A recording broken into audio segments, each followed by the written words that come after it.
sing my passions. I just came here to defend.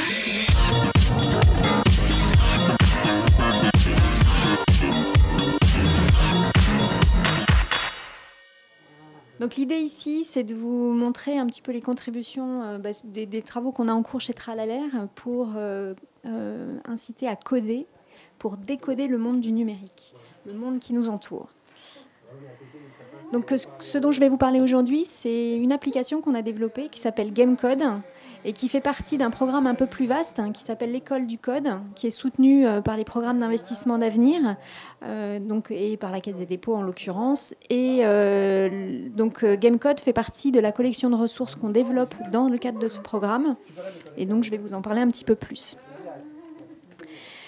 Ce que je me proposais de faire, c'était d'expliquer la genèse de ce projet, vous expliquer donc le contexte, c'est-à-dire le cadre de ce programme, et parler un petit peu de ce qu'on a fait avec cette application et les premiers retours qu'on en a eus, puisqu'on a eu la possibilité d'animer des ateliers lors de la Paris Games Week Junior de cette année.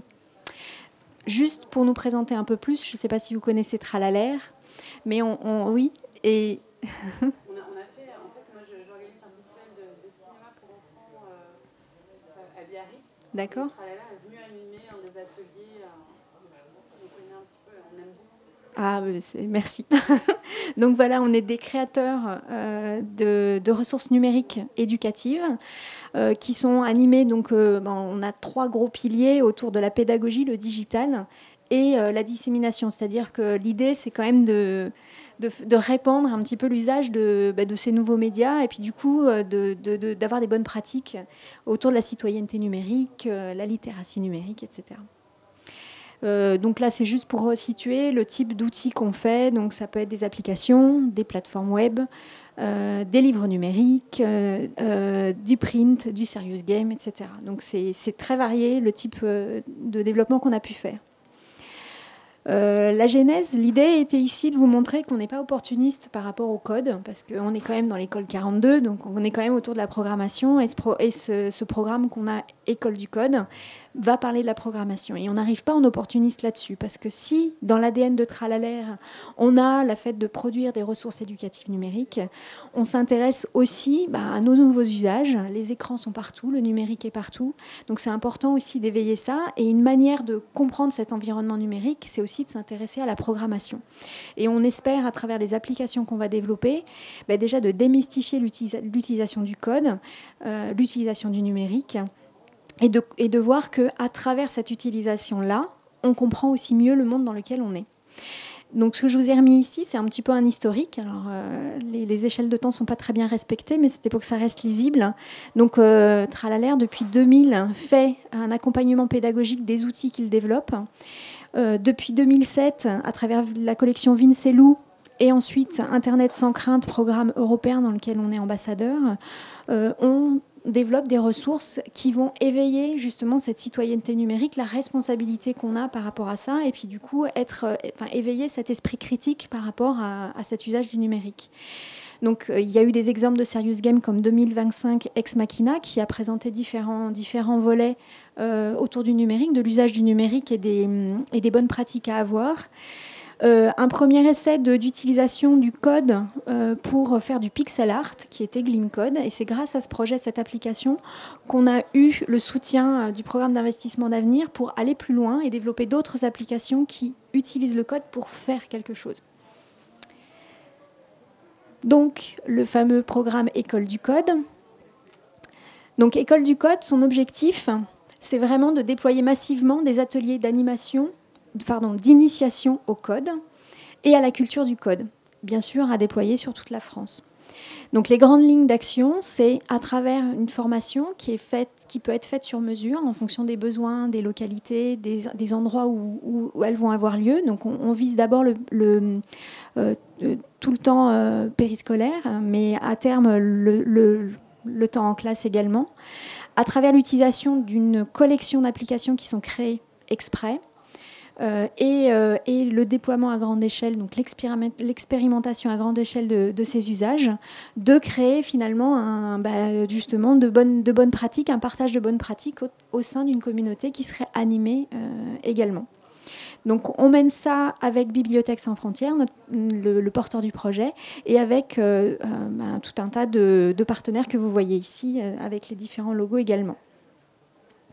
Donc l'approche que l'on soutient là-dedans, c'est de développer donc une dizaine d'applications, accompagnées d'outils d'autres ressources pédagogiques, et qui sont donc utilisées lors d'ateliers, et qui peuvent être pris en main par des non-experts, c'est-à-dire des gens qui ne sont pas des programmateurs. Je dis des programmateurs, mais je voulais dire des programmeurs, avec cette approche qu'on va utiliser le code pour faire quelque chose dans des thèmes très variés. Je vais vous donner des exemples par la suite. L'idée, à travers nos applications, c'est non seulement de répandre du savoir autour du code, de la programmation, de la thématique abordée, mais également de développer un meilleur savoir-être, c'est-à-dire être responsable dans la manière dont on va coder et dans la manière dont on va manipuler les données qu'on aura à manipuler, et bien sûr de savoir-faire. Donc à travers de l'expérimentation, de l'essai et l'erreur, on va manipuler et du coup développer son savoir-faire. Donc on est bien, comme je vous disais, avec l'essai et l'erreur, aussi dans une illustration d'une pédagogie active. Ça, c'est la structure de nos applications. Donc on va être sur des applications qui vont avoir elles-mêmes d'autres ressources disponibles, mais qui vont permettre d'utiliser le code de deux manières, soit d'une manière très guidée, donc on va aller pas à pas dans l'exploration de l'expérience qu'on vous propose, soit de manière très libre pour créer vraiment librement, avec l'outil complètement ouvert, différentes choses. Les résultats sont forcément partageables à la communauté et c'est à travers une plateforme qu'on pourra également continuer l'expérience en partageant, en échangeant autour de créations qu'on aura faites, etc. Oui. Excusez-moi, du coup, en fait, le projet s'adresse à l'école, aux parents, les deux? Alors c'est un peu les deux. En fait, on a pensé, donc toutes les ressources qu'on développe, on les développe pour les enfants, c'est-à-dire pour que les enfants les utilisent, et on les a imaginées pour qu'elles soient utilisées seules ou accompagnées d'un adulte. Dans le cadre du projet, on veut que ce soit utilisé dans le cadre avec un animateur qui va avoir des enfants et qu'il va initier. Mais on veut à terme que ça puisse être utilisé en classe. On est sur, avec les nouvelles réformes sur du code qui va être utilisé en classe. Et c'est pour ça qu'on développe aussi des applications sur plein de thématiques. En gros, ça va être comme une première brique qui va permettre de sensibiliser, de montrer que le code peut avoir un écho dans plein de domaines, pas seulement pour faire des sciences, pas seulement pour faire des maths. On va faire du pixel art, j'en parle après, mais autant vous le dire tout de suite. On va faire donc construire un jeu vidéo. On va faire de la création littéraire, donc de la narration, créer des textes augmentés, faire du design, travailler autour du son. Enfin, on a vraiment des thématiques par application très variées pour intéresser un maximum de personnes qui n'ont pas à connaître le code au démarrage. On va les accompagner pour l'utilisation et finalement, la motivation va venir par la thématique et la création qu'on va faire. Donc je vous parlais d'une plateforme avec une entrée pour les enfants et une entrée pour l'encadrant qui va être soit en charge de l'éducation, soit en charge de l'animation, soit parent qui veut aussi voir les différentes ressources qu'il peut y avoir pour un peu aller plus loin en termes d'information ou de pratique. Donc la manière dont on procède chez Tralalaire, c'est on ne maîtrise pas tout, nous. Donc on travaille aussi avec d'autres experts. Donc des talents externes qui vont garantir finalement le contenu qu'on va traiter, d'autant que je vous parlais de différents domaines d'application. Mais on travaille également toujours en contact avec les utilisateurs. Donc il y a des panels jeunes qui sont impliqués dès le départ. Et bien sûr, dans le cadre du projet, on va avoir énormément de déploiements, mais aussi d'évaluation de ce qu'on fait. Donc, je vous parlais de thématiques variées. Donc, les premiers épisodes qu'on a fait, donc on a repris Gilmour Code dont je vous parlais tout à l'heure. Donc, on utilise le langage Snap de Scratch, qui est utilisé par Scratch si vous connaissez. Donc, qui va à travers finalement une construction de puzzle de code, permettre finalement de faire du pixel art. Dans GameCode, on va aborder d'autres notions de code et on va utiliser un autre langage pour cette fois-ci découvrir les coulisses du jeu vidéo et créer son jeu de plateforme. On travaille actuellement sur le développement de data decode. Et là, cette fois-ci, ce que je vous disais tout à l'heure, on est sur des ateliers d'écriture. Et la prochaine appli qui a démarré, c'est tout ce qui va concerner la cryptologie. Et bien, comme je vous le disais tout à l'heure, design, robotique, son seront d'autres applications possibles. J'attends que vous ayez appuyé sur le bouton. Mais...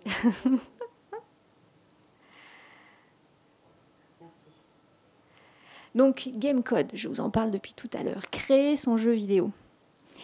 Avec cette plateforme, enfin ce jeu, pardon, auquel on accède via le web, donc sur la plateforme Code Décode, l'idée est d'accompagner l'enfant à imaginer son scénario de jeu en choisissant, en important des images, des personnages, et surtout en définissant le comportement de ce personnage sur le jeu de plateforme. Donc on va rentrer, le mieux ça sera que je vous fasse une petite démonstration, et tout ça bien sûr en utilisant différentes lignes de code et pour permettre d'aborder ces règles de game design. Donc voilà, on arrive, donc, comme je vous disais, sur la plateforme Code Décode. Je vois que j'ai une erreur dans mon URL, il faut que je corrige ça. Donc vous arrivez sur l'interface qui va vous permettre, soit en mode pas à pas, apprendre, soit en mode de création libre, de rentrer sur l'interface qui va vous permettre de... Je vais passer tout de suite à l'interface parce que je crois que ça sera plus parlant, qui va vous permettre de voir ce qui se passe. Donc une petite démonstration qui vous montre donc l'interface qui est coupée en deux éléments. Donc à gauche, sur la partie blanche, vous avez là où vous allez pouvoir rentrer votre code. Et sur la partie droite, à travers différents éléments que vous avez, donc vous passez soit sur le global, le paysage, les plateformes, les personnages non joueurs, les bonus, poser les différents personnages. Ensuite, en utilisant la codothèque, vous allez pouvoir donner un comportement, définir le comportement que vous voulez que les personnages, les éléments du décor aient face à ce que vous allez faire. Et ensuite, vous allez pouvoir jouer la séquence. Donc en jouant, votre personnage, c'est le petit elfe vert que vous pouvez modifier. Et vous allez, avec un comportement qui est de base, grâce aux flèches et grâce à d'autres touches, pouvoir jouer votre jeu de plateforme. Je ne sais pas si c'est clair, si vous avez des questions par rapport à ça. Donc ici, c'est juste une illustration de ce qui a pu être fait lors d'ateliers dont je vais vous parler après. Donc avec une création, donc vous voyez qu'à partir de l'interface que je vous ai montrée, on a des décors différents. On a réellement une plateforme qui a été créée, donc un environnement de décor, des personnages qui ont été posés, différents textes qui ont été modifiés et des comportements qui ont été programmés. La programmation, ce que je ne vous ai pas dit, c'est que le langage utilisé ici, c'est du JavaScript francisé, simplifié. Pourquoi ce langage ? Parce que ce qui est intéressant, c'est qu'il est orienté objet, ce qui permet, une fois qu'on a défini son décor, en sélectionnant l'élément, d'avoir vraiment tout ce qui décrit le comportement de cet élément. Donc on amène à ce type de programmation et à ce type de pensée. Au travers de l'expérience utilisateur guidée, on a également rajouté des petits éléments qu'on appelle le code et moi pour éveiller la conscience ou ce côté citoyenneté numérique, donc pour alerter un petit peu, faire des focus sur différentes problématiques. Ici, ce qui est en train de se jouer, c'est le petit épisode qui va illustrer ce que c'est que jouer avec la frustration du joueur et en quoi c'est ça qui va être encourageant, créer l'envie, et qu'il ne faut pas trop pousser pour pas provoquer un énervement qui serait excessif. Tout ça pour éveiller aussi la conscience. Et moi, quand je joue, mais c'est peut-être pour ça que je m'énerve de temps en temps, et c'est aussi pour ça que je suis très content quand j'ai réussi. Comprendre un petit peu finalement l'univers dans lequel on est. Ici, je vais vous passer une vidéo, j'espère que ça va marcher. Voilà. Ça fait partie des ressources qu'on lit. Alors, bien sûr, il y a du son et je n'ai pas connecté le son. Alors, je suis désolée, du coup, le son est là. Mais... Il y a des centaines de personnes pour créer un jeu vidéo. Mais il y a 50 ans, les ordis, c'était ça. Les premiers jeux étaient en noir et blanc et il suffisait d'un seul ingénieur pour les créer. Depuis, la technologie n'a cessé d'évoluer et les jeux de se diversifier. Plus les jeux deviennent sophistiqués, plus il faut une grosse équipe pour les fabriquer.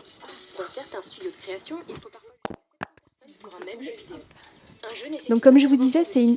Bon, alors du coup je vous zappe le texte, mais on accompagne chacune de nos applications d'autres ressources Et celle-ci en est une, c'est une vidéo qui va faire un petit focus sur le thème abordé. Donc là, je vous disais, on était sur le jeu vidéo, donc tout le monde connaît, enfin beaucoup de gens connaissent le jeu vidéo, les enfants forcément, mais par contre ils ne se rendent pas compte de tout ce qu'il y a derrière. Donc l'idée est un peu d'aller derrière l'écran, essayer de comprendre un peu plus la thématique et de donner des informations autour de ça. Et ici, donc, on explique quels sont les différents métiers et qu'il c'est pas si facile que ça de faire un jeu en tout cas commercialement vendu. Et du coup, c'est intéressant d'apprendre à programmer pour aller un petit peu plus loin. Donc, je vous laisse regarder un petit peu. Mathias est expert en modélisation 3D, spécialiste des effets spéciaux, un peu comme au cinéma. Couleurs, lumière, texture, les graphistes donnent de l'allure aux personnages et ils animent les différents univers du jeu. Quelle que soit leur spécialité, ils jouent de la palette graphique comme personne. Ensuite, les développeurs, comme Florian, qui traduisent les informations fournies par le game designer. Leur langage, le code. Ils écrivent les programmes qui permettent au jeu de fonctionner. Doués en informatique, évidemment, mais aussi bons en maths et en physique, ils écrivent des centaines, des milliers de lignes de code sous différents langages comme C, C++ ou encore Java. Là aussi, il existe plusieurs spécialités. Certains travaillent sur l'intelligence artificielle, d'autres sur le moteur de jeu, une sorte de simulateur indispensable à la création d'un jeu. Une formation en informatique est recommandée pour les développeurs, qui sont recherchés en France, mais aussi à l'étranger. L'un de ces métiers vous intéresse ? La France possède de très bonnes écoles, et est le deuxième plus gros producteur de jeux vidéo après les États-Unis. En bref, pour qu'un jeu vidéo arrive sur votre écran, il faut savoir mêler art, technique, conception, gestion, marketing et vente. Dans les grosses structures, comme dans les petits studios, c'est un travail d'équipe. Mais c'est aussi à la portée de tous de démarrer chez soi. Il suffit d'essayer. Alors à vous de jouer.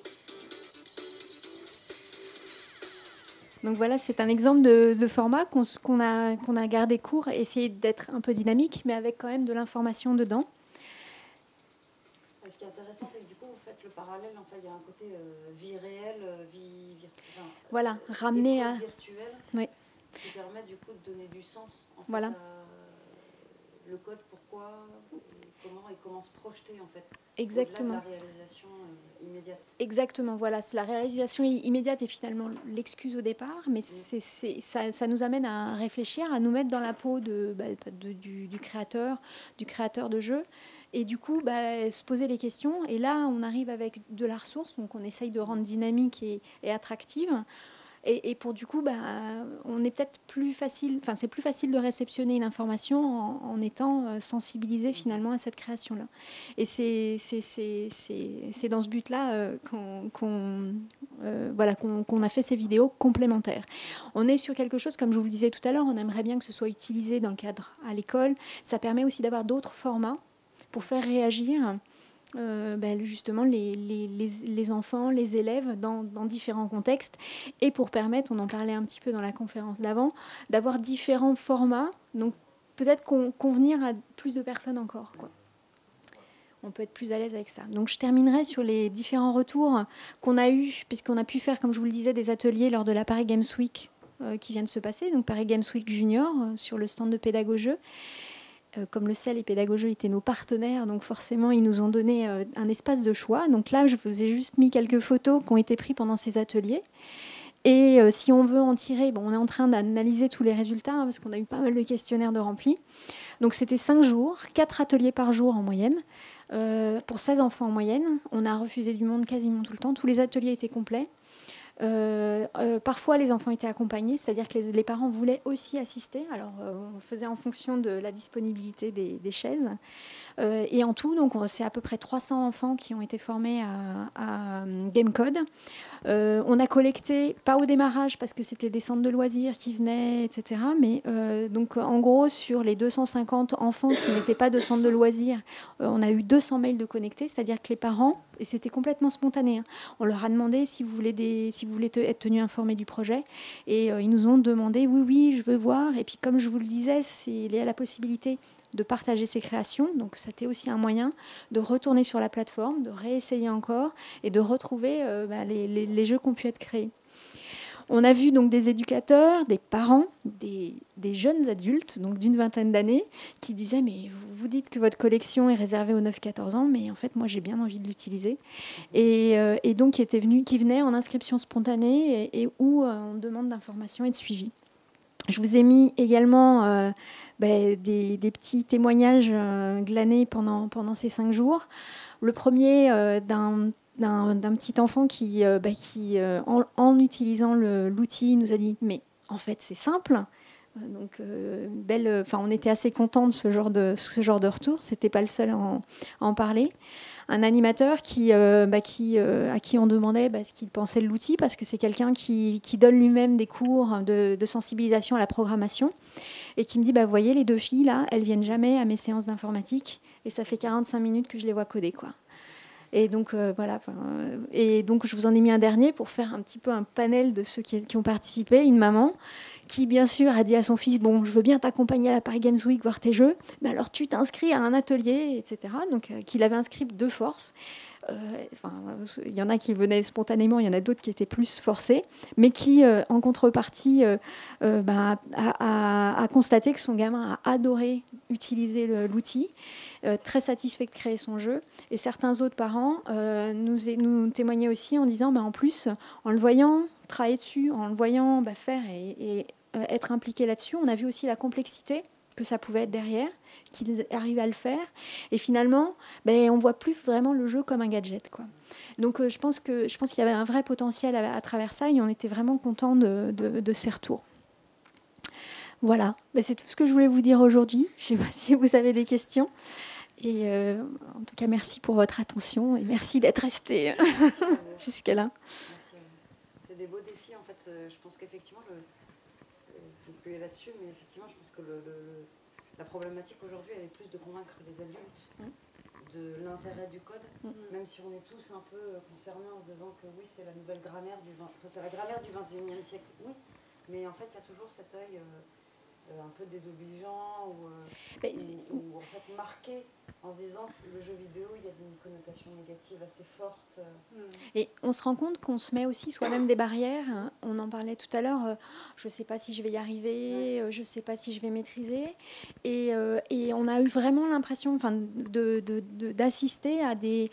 Ah, mais en fait, si, on peut y arriver. Ok, on ne fait pas des programmateurs... Enfin, pardon, j'insiste. On ne fait pas des programmeurs en utilisant Gamecode, mais on sensibilise, on amène quand même des choses, et ils utilisent le langage. Donc, alors, chacun a des échelles différentes. On était sur un modèle un peu particulier d'atelier sur la Paris Games Week. Il y avait beaucoup de bruit, donc on ne pouvait pas l'animer de la manière optimale. Donc, en regardant même les créations qui ont été produites, tout le monde ne s'est pas lâché dans la création, et il y avait beaucoup de choses qui étaient liées à ce qu'on leur faisait faire, mais malgré tout on voyait bien qu'il y avait un intérêt, une envie de recommencer, d'aller plus loin, et finalement une envie de prendre en main, comme si, alors qu'il y en a qui pouvaient être réfractaires au début, hésitant au début, pas réfractaire, mais hésitant au début, parce que finalement, aucun n'était réfractaire. Des parents qui se demandaient comment ça allait se passer peut-être, mais les enfants aussi, ils étaient assez volontaires. Et de voir qu'ils prenaient en main l'outil, qu'ils étaient intéressés, et que ils avaient envie de continuer. Alors, c'est sûr, le jeu vidéo est un thème qui intéresse. Mais on a fait d'autres ateliers dans le cadre de Coding Goûter. Je ne vous en ai pas parlé tout à l'heure, mais on anime des Coding Goûter, où on avait donc le pixel art, on avait une version intermédiaire de Gamecode, et on avait donc les prémices de notre création littéraire. Voilà, suivant l'âge, ils vont jongler avec l'un, l'autre ou le troisième, suivant l'intérêt aussi. On se rend bien compte qu'à travers ces thématiques, on arrive à couvrir un petit spectre, et finalement se dire tiens, je peux peut-être bidouiller avec ça. Et outre la programmation, c'est intéressant aussi d'illustrer à travers ces outils d'autres types d'apprentissage, d'autres manières d'apprendre. On essaye, on bidouille, comme dit Sylvie qui travaille avec nous. Enfin, voilà, donc il y a pas mal de choses qui... je trouve que j'ose espérer que ça va pouvoir contribuer en tout cas à tout ça. Et à l'adhésion des adultes, oui, plus large, parce que du coup, en ouvrant au-delà du jeu vidéo pur, bien sûr, ça touchera, en fait, ça enlèvera les barrières plus facilement, je pense. Oui, oui, sur les autres thématiques, tout à fait. Et alors on essaye de faire que nos outils, on puisse se les approprier, alors que ce soit, et je vous en parlais tout à l'heure, on pense à ces outils comme étant pour les enfants, mais enfants avec un adulte qui les accompagne, et les parents animateurs, d'eux-mêmes se disent mais en fait on apprend des trucs à travers ça. En fait moi aussi ça m'intéresse et à travers l'enfant, mais enfin je suis pas la première à le dire, il y en a eu plein d'autres qui ont fait cette démarche aussi. À travers les enfants, on éduque aussi ou on entraîne aussi les familles quoi, et les adultes autour. Donc oui, et on y pense et on espère que ce sera des expériences collaboratives de toute façon. Voilà. Bon, merci de votre écoute. Merci à vous.